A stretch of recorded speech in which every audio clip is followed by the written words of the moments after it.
एक लोग हाथ उठा रहे हैं, उसके बगल वाला नहीं उठा रहा है, इतनी दूरी में तो अंतर नहीं होगा ना आवाज का। भक्ति वही है जो हम प्रभु के प्रति प्रेम समर्पित करते हैं, उसी का जो प्रकाष्ठा होता है वही भक्ति कहलाता है। किसी के प्रति जब हम अनन्य प्रेम करते हैं, प्रेम का जो सबसे ऊंचा लेवल है, जो सर्वोच्च श्रृंखला है, वहां जब हम पहुंचते हैं वही भक्ति का स्वरूप बन जाता है।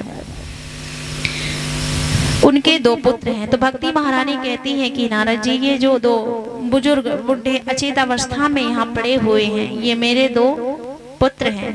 एक का नाम है ज्ञान और दूसरे का नाम है वैराग्य। अब जरा विचार करने की बात है कि भक्ति हम सब जानते हैं, सब मानते हैं, सब करने का प्रयास करते हैं, परंतु जिस तरह से एक स्त्री का स्त्रीत्व बड़ा अधूरा होता है, नारीत्व उसका अधूरा होता है जब तक उसको संतति प्राप्त नहीं होती है, इसी प्रकार से भक्ति तब तक बांझ है, अधूरी है, जब तक हम भक्ति के मार्ग पर चलते हुए उसके दोनों पुत्रों को साथ नहीं रखते हैं, ज्ञान और वैराग्य को। अगर ये दोनों नहीं है हमारे भक्ति में, तो हमारी भक्ति कैसी है? बांझ है, उसमें पूर्णता नहीं है। ठीक उसी प्रकार से जैसे हम भोजन करने बैठते हैं तो ग्रास ग्रास पे एक एक निवाले पे हमें तुष्टि, पुष्टि और क्षुधा निवृत्ति तीनों प्राप्त होता है, इसी प्रकार से जब हम भक्ति के मार्ग पे चलते हैं तो हमें ज्ञान, वैराग्य और भक्ति तीनों एक साथ प्राप्त होने चाहिए। अगर हमें वैराग्य नहीं है, वैराग्य का क्या अर्थ होता है?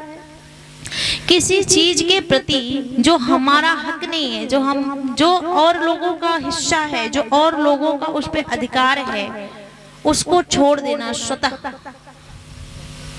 वो वैराग्य है। ज्ञान क्या है? जान लेना क्या करना चाहिए, क्या नहीं करना चाहिए। जब यह दो चीजें समझ में आ जाएगी तब भक्ति अपने आप फलेगी, फूलेगी, गर्वित होगी, प्रफुल्लित होगी, हमारे जीवन में बढ़ने लगेगी।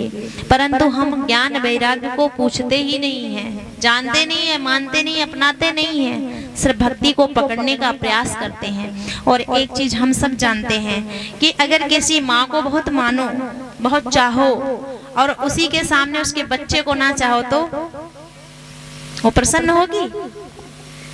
तो भक्ति हम चाहते हैं, परंतु उसके ही दो पुत्र हैं ज्ञान और वैराग्य, उसे हम ऐसे नकार देते हैं जैसे उसका अस्तित्व नहीं है, तो भक्ति कैसे मिलेगी भाई? यही कारण है कि हमारे आपके बीच में भक्ति उत्पन्न नहीं होती है।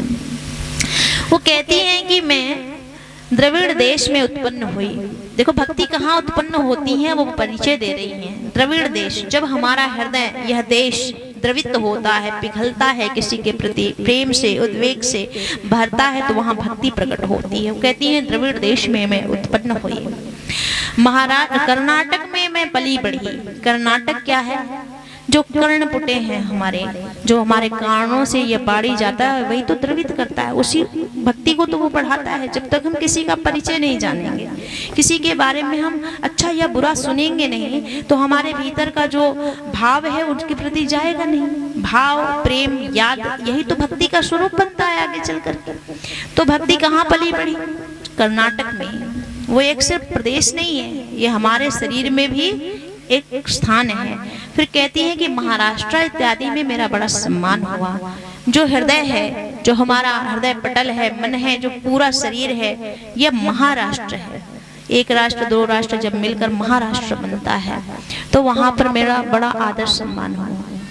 लेकिन गुजरात में जाते जाते मैं खंडित हो गई, वहां पाखंडी लोग मिले मुझे। गुजरात वह राज्य नहीं समझना,